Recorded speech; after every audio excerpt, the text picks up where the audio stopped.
ज्योतिर्मय media house सविनय सादर करत आहे श्री अरविंद आणि श्री माताजी यांच्या तत्वज्ञानावर आधारित एक चिंतन, पूर्णयोगाचे अंतरंग.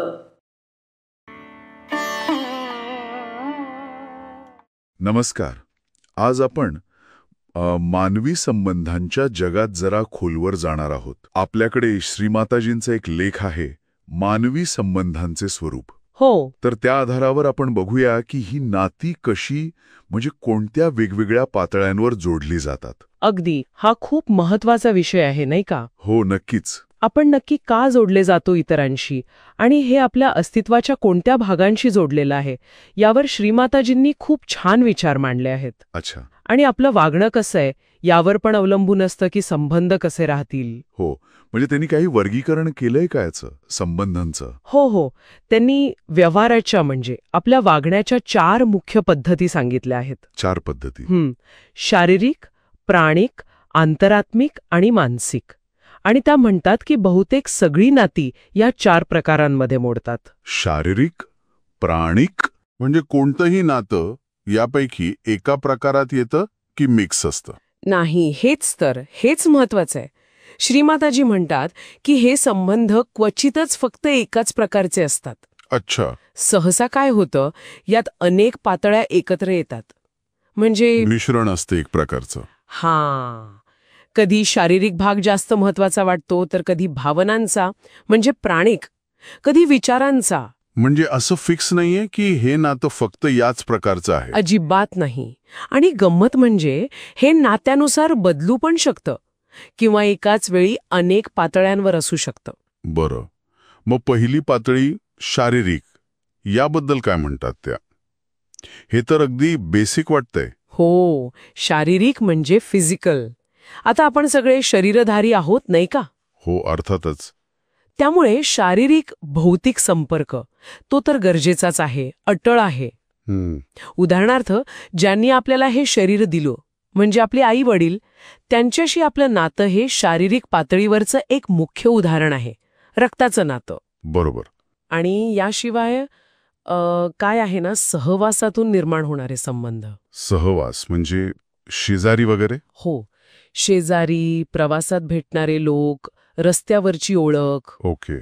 हे पण भौतिक संबंधांमध्ये मोडतात. पण इथे एक गोष्ट लक्षात ठेवायची. काय? की या संबंधांमध्ये सुद्धा इतर पातळ्या असू शकतात, बरं का? प्राणिक, मानसिक कमी जास्त प्रमाणात असतातच, जरी शारीरिक भाग जास्त दिसत असला तरी. अच्छा, म्हणजे नुसता शारीरिक संपर्क नाही, त्यातही भावना किंवा विचार असू शकतात.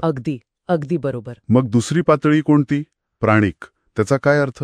प्राणिक म्हणजे वायटल, जिथे भावना, ऊर्जा, आवडीनिवडी, आकर्षण विकर्षण या गोष्टी महत्वाच्या ठरतात. भावना आणि ऊर्जा. हो, म्हणजे बघा, मैत्री असेल, प्रेम असेल, किंवा अगदी राग, द्वेष सुद्धा. अरे हो. हे सगळं प्राणिक पातळीवर खूप जास्त घडतं. इथे ऊर्जेची देवाणघेवाण होते. काही लोकांबरोबर आपल्याला कसं एकदम उत्साही वाटतं. हो, वाटतं खरं. आणि काहींच्या सहवासात आपली एनर्जी जाते असं वाटतं. हा प्राणिक संबंधांचा परिणाम आहे. हे अगदी अनुभवाला येतं रोजच्या जगण्यात.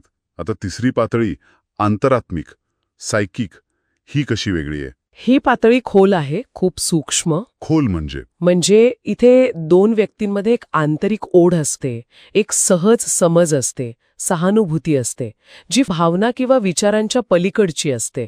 अच्छा, म्हणजे एक डीप कनेक्शन म्हणतो तसा? हो, तसंच काहीसं. हे खूप रेअर असतं, म्हणजे दुर्मिळ. आणि अशा नात्यांमध्ये एक शांतता, एक सहजता असते. ओके. आणि शेवटची, चौथी पातळी? मानसिक. हो, मानसिक म्हणजे मेंटल. इथे विचारांची देवाणघेवाण महत्वाची. म्हणजे बौद्धिक पातळीवरचं नातं. बरोबर. समान मतं असणं, समान ध्येय असणं, एखाद्या विषयावर एकत्र चर्चा करणं, विचार जोडणं. कामाच्या ठिकाणी सहकाऱ्यांशी असतात तसं. ते एक उदाहरण झालं. किंवा समविचारी मित्र किंवा एकत्र अभ्यास करणारे विद्यार्थी.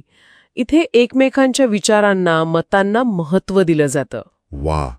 म्हणजे शारीरिक, प्राणिक, अंतरात्मिक आणि मानसिक या चारही पातळ्या मिळून एक नातं बनतं किंवा त्यातल्या काही पातळ्या एकत्र येतात. अगदी. आणि हे समजून घेणं महत्वाचं आहे, कारण आपण अनेकदा नात्यांकडे खूप सरधोपटपणे बघतो. हो ना, हे फक्त रक्ताचं नातं, ही फक्त मैत्री, हे फक्त कामापुरतं असं. बरोबर. पण या विश्लेषणामुळे काय होतं, आपल्याला त्या नात्यातल्या वेगवेगळ्या छटा दिसायला लागतात. त्याची खोली समजायला मदत होते. खरे. तर आजच्या या चर्चेतून आपण काय म्हणू शकतो? श्री माताजींच्या विचारानुसार आपली नाती वरवरची नसतात. ती शारीरिक, प्राणिक, अंतरात्मिक आणि मानसिक अशा अनेक पातळ्यांवर एकाच वेळी असू शकतात आणि त्या एकमेकात गुंतलेल्या असतात. हो, ही गुंतागुंत ओळखणं महत्वाचं आहे. बरोबर.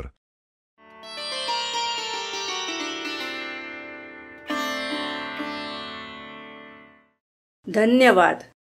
उद्या पुन्हा भेटूया आपल्या ऑरो मराठी चॅनलवर.